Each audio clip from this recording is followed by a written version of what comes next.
Hello everyone, welcome back to the channel Angrezi talks. पिछले video में हमने करा ग्लिम्पसेस ऑफ इंडिया के तीनों पार्ट्स और उसके प्रीवियस ईयर क्वेश्चन। उनके लिंक मैं आपको डिस्क्रिप्शन बॉक्स में दे रही हूँ।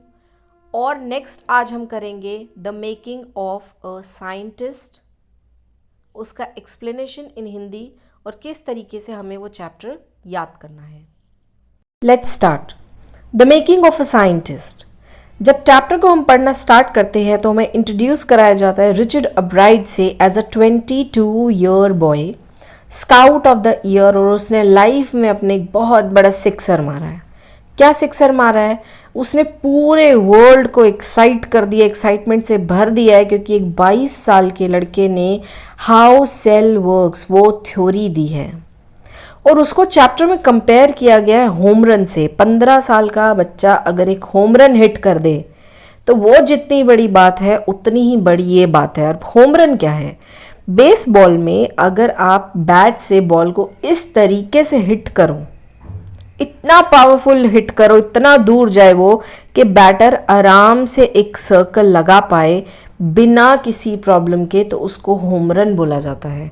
तो यहाँ पे एब्राइट की जो अचीवमेंट है उसको होम रन से कंपेयर किया गया। अब सबसे पहले पास्ट में चले जाते हैं उसकी। सिर्फ ये लाइन इंट्रोडक्टरी लाइन थी कि एक 22 साल के लड़के ने सेल की थ्योरी बताई। इंट्रोडक्शन क्या है कि उसका बचपन कहाँ से शुरू होता है, ये जो 22 साल में करा। 22 साल में अचानक तो नहीं पता चला होगा कि सेल ऐसे काम करता है, अच्छा चलो ठीक है देख लेते हैं सेल काम करता है। नहीं, यहाँ पे क्या हुआ, यहाँ पे कैसे शुरुआत हुई वो बताया गया। तो जितनी बार भी यहाँ बटरफ्लाई आया है, मैंने आपके लिए यहाँ बटरफ्लाई ड्रॉ कर रखी है। Past started with butterfly. कैसे? रिचर्ड एक अकेला बच्चा, यानी अपने माँ बाप का एक अकेलौती संतान, only child, born in Pennsylvania. अब वो पेंसिल्वेनिया में पैदा हुआ है और उसके पास करने के लिए कुछ नहीं है। वो अपने एक लाइन बोलता है कि मैं क्रिकेट खेलूं तो कैसे खेलूं, क्योंकि एक जने की टीम कभी नहीं होती। तो उसको शौक था कलेक्शन का, चीज़ों को कलेक्ट करने का, जैसे कि फॉसिल्स, रॉक्स, कॉइन्स, बटरफ्लाइज और स्टार गेजिंग, तारों को देखना, यानी कहीं ना कहीं उसका इंटरेस्ट एस्ट्रोनॉमी में भी था। अब देखा जाए कलेक्शन चाहे फॉसिल की हो, रॉक की हो, कॉइन की हो, बटरफ्लाई की हो, गेजिंग, स्टार गेजिंग हो, ये सब कहीं ना कहीं किसको बिलोंग कर रहे हैं? साइंस स्ट्रीम को। अब नेक्स्ट ये हुआ पहली चीज़ कि उसको कलेक्शन का बहुत शौक था। अब ऊपर से उसको भगवान का दिया सभी कुछ था। ड्राइविंग क्यूरियोसिटी, क्यूरियोसिटी मीन्स इच्छा भाई हर चीज़ की जानने की, ये ऐसा है तो क्यों है, उसको बोला जाता है इंक्विजिट नेचर। यहाँ पे क्यूरियोसिटी मीन्स बहुत क्यूरियस है, जो चीज़ पता है बस कि वो कैसे होती है वो उसको जाननी है। Bright mind, A grade, A1 quality mind, और ऊपर से सोने पे सुहागा, ऐसी मदर जो उसे पुश करती रहती है, एनकरेज करती रहती है कि रुकना नहीं है और करना है। अब मदर का रोल अकेला भी आ सकता है। अब मदर इतनी इंपॉर्टेंट क्यों है? अपने बच्चे को ट्रिप पे ले जाना, टेलीस्कोप दिलाना, माइक्रोस्कोप दिलाना, कैमरा, माउंटिंग मटेरियल, देखा जाए तो एक तरीके से कुछ सामानों में क्या लग रहा है कि वो व्लॉग का सामान दिला रही है, यानी वो ट्राइपॉड दिला रही हैं, वो कैमरा दिला रही है, माउंटिंग मटेरियल्स दिला रही हैं, और माइक्रोस्कोप, टेलीस्कोप। और क्योंकि एडवेंचर, देखिए बच्चे को ऐसे एडवेंचर नहीं आएगा कि आपने 4 सामान दे दिया और बोलिया कि आपका हो गया। वो उसको ट्रिप्स पे ले जाती थी सो दैट उसका इंटरेस्ट जनरेट हो। क्यूरियस माइंड तो उसका है ही, वो कुछ भी देखेगा उसको जानना होगा। नेक्स्ट, अब थोड़ा मदर का सुन लेते हैं कि मदर ने इस चैप्टर में क्या क्या लाइंस बोली है। पहली चीज़ मदर ने बोली है कि रिचर्ड जो है, यानी उनका बेटा जो है, उसकी सिर्फ मैं ही कंपेनियन थी, मैं ही दोस्त, मैं ही साथी। तो जब मैं वापस आती थी तो उसके लिए उसके दोस्त लेके आती थी। क्या सरप्राइज गिफ्ट लेके आती थी? वो कोई भी लोग नहीं लेके आती थी, इसमें हो गई उसके जितने भी मटेरियल है, जो भी मटेरियल लाना चाहती थी, बुक्स लाना चाहती थी, वो सब वो ला के देती थी उसे। यानी कोई भी ऐसा सामान जिससे वो खेल सके, और वो सामान भी एजुकेशनल बेस। उन्होंने बोला मैं उसे कभी कभी क्या करती थी, फिजिकल मतलब काम ज़रूर देती थी, लेकिन फिजिकल नहीं। फिजिकल मतलब ये नहीं कि चलो बेटा आपका बहुत हो गया, एक काम करो बर्तन धो दो। फिजिकल टास्क नहीं देती थी, मेंटल टास्क देती थी। उसके लिए काम क्या था कि चलो ये प्रोजेक्ट आया, इस पे काम करो, देखो ये आर्टिकल ये डिमांड कर रहा है, इस पे काम करो। वो बोलती है रिची जो है, वो रिचर्ड जो है, वो मेरी पूरी जिंदगी बन गया था जब से उसके फादर एक्सपायर हुए। और अगर रिचर्ड के पास कुछ करने के लिए नहीं होता था तो मैं खुद सामने से उसके लिए काम लेकर आती थी। तो अगर खाली मदर का क्वेश्चन आए तो मदर ने कितना काम किया, ट्रिप्स पे वो ले गई हैं, सामान उन्होंने दिलाया, काम कुछ ना कुछ उसे देती रहती थी, उनका माइंड उसका एंगेज करती थी, उसका ट्रैक लूज नहीं होने देती थी। नेक्स्ट,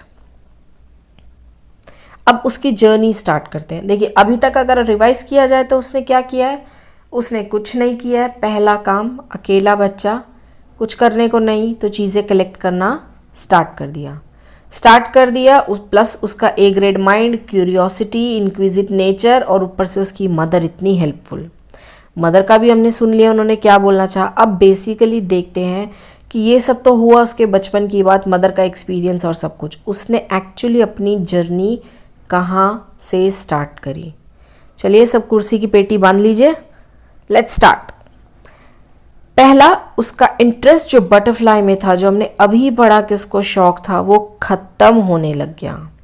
ये इम्पॉर्टेंट है कि वो एंड होने लग गया, लेकिन उसी परफेक्ट टाइम पे मदर ने क्या दे दिया, एक बुक। ये बुक बहुत इम्पॉर्टेंट है। क्यों ये बुक इम्पॉर्टेंट है? क्योंकि इसकी जर्नी यहीं से शुरू होती है। मदर ने एक बुक दे दी, बुक का नाम था ट्रैवल ऑफ मोनार्क एक्स। यहाँ पे मोनार्क क्या है? मोनार्क एक बटरफ्लाई है। तो उन्होंने उसको एक किताब दी, ट्रैवल ऑफ मोनार्क एक्स, ताकि वो बच्चा उसको पढ़े। ठीक है, अब आपको कलेक्शन करना पसंद नहीं है, आप किताब पढ़ना शुरू कर दो। उस किताब में क्या लिखा हुआ था? उस किताब में ये लिखा हुआ था कि मोनार्क बटरफ्लाई जो है वो किस तरीके से माइग्रेट करती है सेंट्रल अमेरिका में। ठीक है, बच्चे ने रीडिंग कर ली तो ऑफ कोर्स उसके एंड में तो उसका इंटरेस्ट खत्म हो जाएगा, लेकिन उसके एंड में डॉक्टर उर्कुह, टोरंटो कनाडा, उनका एक प्रोजेक्ट था कि आप जो क्या करो, बटरफ्लाई को, यानी इन बटरफ्लाई को किसी भी नियॉन कलर से टैग कर दो अपना एड्रेस लिख के। तो जब आप उसे टैग करोगे और वो जहाँ पे भी पकड़ी जाएगी, हम ये आइडिया लगा लेंगे कि कितना और कैसे उसने ट्रैवल किया है। बस छोड़ दिया बटरफ्लाई को कि जा भाई जा, जी ले अपनी ज़िंदगी, तो जितना उड़ सकती है उड़। ये प्रोजेक्ट उसके लिए अब एक क्या बन गया, एक उसके पास काम आ गया ना कि हाँ मुझे बटरफ्लाईज के ऊपर टैग लगाना है, और ये चेक होगा उससे कि जब मेरी बटरफ्लाई मिलेगी कि कितना किसने कब ट्रैवल किया। अब इतना पकड़ना, यानी इतने बटरफ्लाईज पकड़ना इतने कम टाइम में पॉसिबिलिटी तो नहीं है। रिचर्ड, एज आपको बताया गया है कि उसका ए ग्रेड माइंड था। उसने क्या किया, मोनार्क का एक फीमेल मोनार्क पकड़ के उसने क्या किया, ब्रीडिंग यानी रेज ही करना शुरू कर दिया, पैदा ही करना शुरू कर दिया बटरफ्लाईज। और कम से कम 2 साल तक हजारों बटरफ्लाई उसके बेसमेंट में थे। लेकिन फिर उसका इंटरेस्ट खत्म हो गया। क्यों? क्योंकि उसने इतना मेहनत किया, उसने उनको मतलब ब्रीडिंग कराई और पैदा कराया और इतना सब बटरफ्लाईज पाला, लेकिन उसके प्रोजेक्ट का रिजल्ट क्या था? सिर्फ 2 बटरफ्लाई मिली, बाकी मिली भी नहीं। और जो 2 मिली वो उसी के घर से सिर्फ 75 माइल्स अवे, सेंट्रल अमेरिका तो भूल जाइए। तो भाई उसका प्रोजेक्ट इतना ज़्यादा टायरिंग, इतना थकाने वाला, इतना बड़ा प्रोजेक्ट, इतना मेहनती प्रोजेक्ट, और आउटपुट कुछ नहीं। तो उसका इंटरेस्ट वहाँ ख़त्म हो गया। नेक्स्ट, अब कॉम्पिटिशन्स की बात करते हैं। स्कूल में है, विनिंग स्पिरिट वाला बच्चा है, दिमाग बहुत अच्छा है, साइंस में बहुत ज़्यादा इंटरेस्ट है, तो साइंस फेयर तो जाएगा ही। अब जो है वो साइंस फेयर में गया। अब यहाँ पे मज़े की बात यह है कि वो हार गया। कैसे? 7th क्लास में उसको एक्चुअली पता चला कि रियल साइंस का मतलब क्या होता है। कैसे पता चला भाई रियल साइंस का मतलब क्या होता है? जब वो काउंटी साइंस फेयर में गया तो वो हार गया। याद रखिएगा वो हारा क्यों? उसने क्या किया? उसने एक फ्रॉग का टिश्यू सिंपल माइक्रोस्कोप में रखकर दिखाया कि एक फ्रॉग का टिश्यू माइक्रोस्कोप में दिखता कैसा है, और वो हार गया। वहां से उसने क्या देखा खाली बैठे बैठे कि जितने विनर बने हैं ना, वो सब रियल एक्सपेरिमेंट करके ही विनर बने हैं। बस क्या चाहिए था? बैटरी चालू, आइडिया मिल गया, और उसने भी #MeToo कैंपेन चालू कर दिया कि तुमने रियल एक्सपेरिमेंट किया। भाई मेरे को इतना तो बात समझ में आ गया कि रियल एक्सपेरिमेंट करने वाला ही जीतता है, तो मैं भी अब रियल एक्सपेरिमेंट ही करूंगा। अब क्वेश्चन है कि मैं रियल एक्सपेरिमेंट तो कर दूंगा, लेकिन मैं रियल एक्सपेरिमेंट करूं किस पे? तो उसने सोचा कि रियल एक्सपेरिमेंट उसी पे करते हैं जिस फील्ड को मैं बचपन से जानता हूं, जो है इंसेक्ट्स। मैं इंसेक्ट्स के बारे में ही करूंगा जो भी करूंगा। अब उसको तो बचपन से एक ही हेल्प पता थी और एक ही को वो मानता है भाई लेजेंडरी साइंटिस्ट। उसने डॉक्टर अर्कुहट को क्या कर दिया, लेटर लिख दिया कि मुझे कुछ सजेशंस बताए जाएं, और उसे दुनिया भर के आइडियाज़ मिले। अब इस बुक में ये नहीं लिखा है कि उसको क्या किया क्या नहीं किया, लेकिन 7th क्लास में ये लिखा है उसके बाद उसके बहुत सारे विनिंग प्रोजेक्ट्स रहे।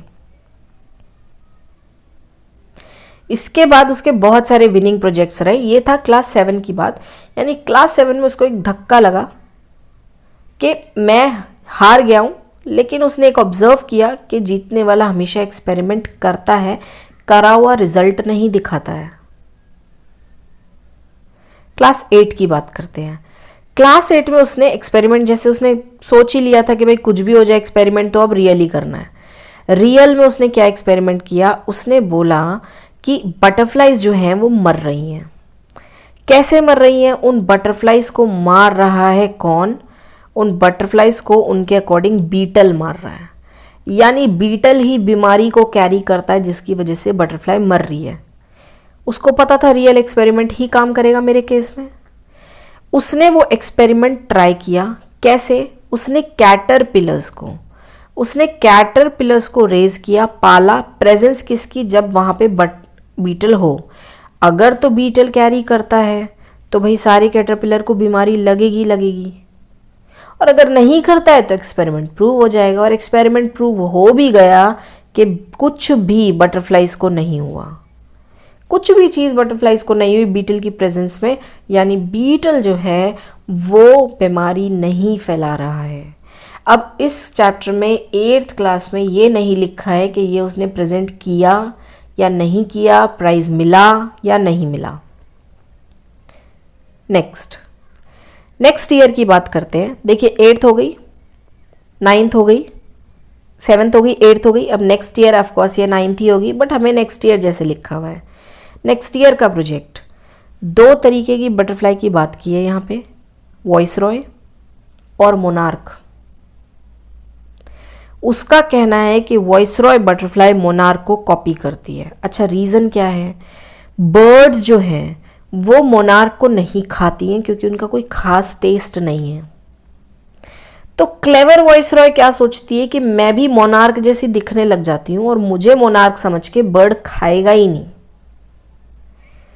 पर यहां पे हो गया सरप्राइज।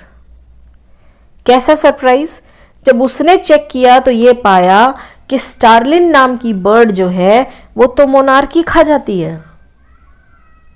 वॉइसरॉय की चालाकी खत्म, मोनार्क खा जाती है, यानी जो वॉइसरॉय मोनार्क को कॉपी करने में लगे हुए हैं उन्हें भी खा जाएगी।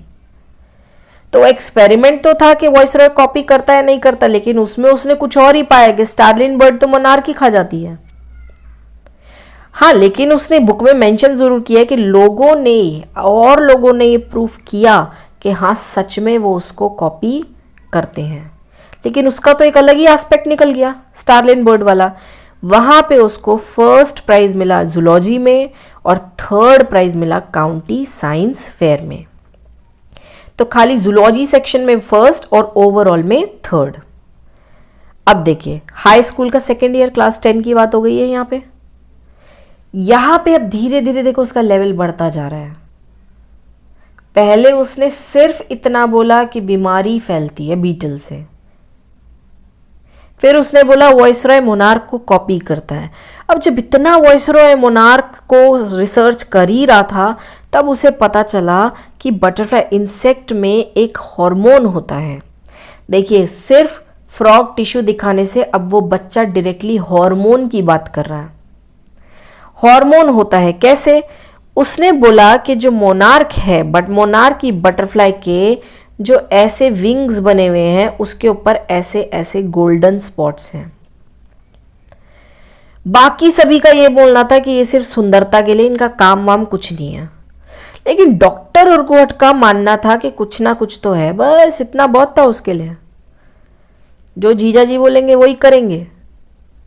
जो डॉक्टर उर्गोट को अगर लगता है कि ऐसा है, तो भाई 100% वो तो काम करेगा ही करेगा इस पे।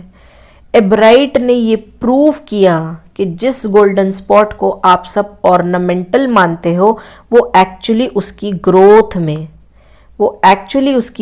में काम करता है, फुल ग्रोथ में काम करता है। और ये दिखाते ही आप खुद ही सोच लीजिए, जब पूरा वर्ल्ड बोल रहा है कि वो ऑर्नामेंटल है और वो उसके अंदर हार्मोन दिखा दे, तो फर्स्ट प्राइज तो फिक्स है। लेकिन और बड़ी अचीवमेंट ये है कि उसको चांस मिला कि वो Walter read army institute of research की लैब में काम कर सके। Entomology means work of insects, वहां पे वो काम कर सके, यानी उसका जो प्लेटफॉर्म है वो बढ़ गया। अब देखिए क्या हुआ। अब उसने वो प्रूफ किया कि गोल्डन स्पॉट्स में हार्मोन होता है। अब वो हाई स्कूल के जूनियर में उसी मोनार्क प्यूपा के पीछे पड़ा रहा, वहाँ पे भी उसको फर्स्ट प्राइज़ मिला। हमें ये नहीं बताया एक्सपेरिमेंट क्या किया था, लेकिन फर्दर मोनार्क प्यूपा पे ही किया था। अब वो सीनियर क्लास में पहुँच गया। सीनियर क्लास में उसने ये बोला कि मोनार्क के जो विंग्स हैं, यानी मोनार्क इस बटरफ्लाई के जो विंग्स हैं, इसमें से सेल ग्रो करता है। वो सेल क्या करता है, आपने पढ़ा होगा भाई, आपका सेल जो एक है वो फिर डिवाइड हो जाएगा, डिवाइड होते होते वो टुकड़े टुकड़ों में बट के 2 हो जाएगा। सेल जो है वो डिवाइड करता है और डिवाइड करते करते वो एक नॉर्मल विंग में दोबारा कन्वर्ट हो जाता है। बट ये बट बहुत इंपॉर्टेंट है।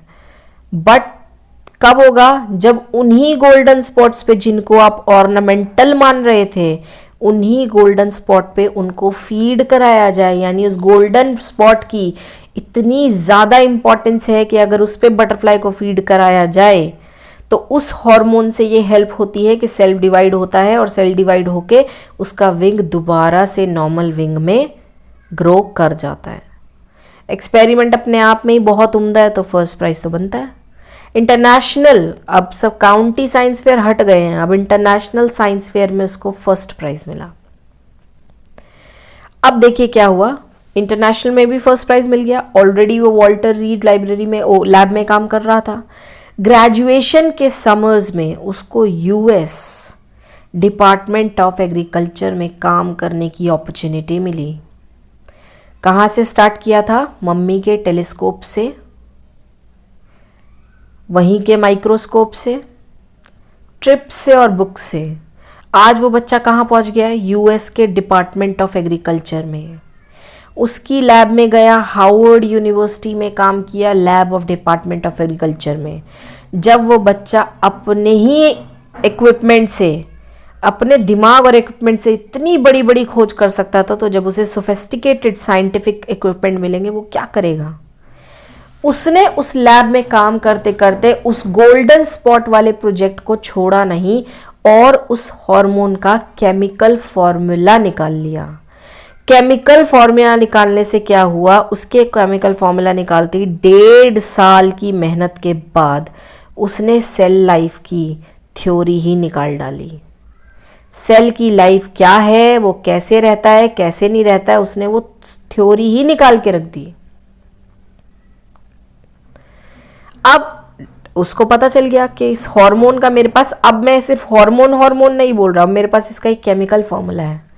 उसने उसका एक्सरे निकाला और उसने बायोलॉजिकल क्वेश्चन का सबसे बड़ी गुत्थी को सुलझा दिया, सबसे बड़े पजल का आंसर दे दिया। क्या? डीएनए, जो आप अपने साइंस बुक्स में पढ़ते ही पढ़ते हैं। DNA is the blueprint of life. और वो उसने पता लगा लिया a child of 22 years only. वो और उसके फ्रेंड्स रात भर, उसको पता चल गया था कि मैं कर चुका हूँ, जो दुनिया का सबसे बड़ा काम है मैं कर चुका हूँ आज, लेकिन उसने कुछ चिल्लाया नहीं, कुछ नहीं, that I have got it, hurray मेरा हो गया, कुछ नहीं। ही जस्ट गॉट हिज फ्रेंड और उसके फ्रेंड्स, और उसने पूरा रात बैठ के उसके एक्सरे, उसके मॉडल, उसके पिक्चर्स, उसके थ्योरी। देखिए, आपके कह देने से कि वो डीएनए है, साइंस का वर्ल्ड उसको डीएनए नहीं मानेगा जब तक आप थ्योरी, उसका मॉडल, उसके पिक्चर्स, उसके प्रूफ आप ना करके दिखाएं। और एक्चुअली हुआ क्या, उसने प्रूफ करके दिखाया दैट इट वाज करेक्ट, और उसने डीएनए ढूंढा और उसकी थ्योरी को दिया। No one was shocked. क्यों नहीं था कोई शॉक? क्या रीज़न है? क्योंकि उसका ग्रोथ अगर कोई भी देखता कि सिर्फ एक बटरफ्लाई को पकड़ के, उसके स्पॉट्स को देख के, उसके हार्मोन तक जो पहुंच गया, वो फर्दर अगर सेल की थ्योरी को ढूंढ लेगा तो कोई बहुत बड़ी बात नहीं है, क्योंकि उस बच्चे से हर कोई इतना एक्सपेक्ट करता ही था कि ये कर सकता है, बाकी को हम जानते नहीं। अब देखिए, ये सब उसकी अचीवमेंट होगी। जहां उसने डीएनए की बात दे दी, वहां पे उसका जो काम है वो तो खत्म हो गया।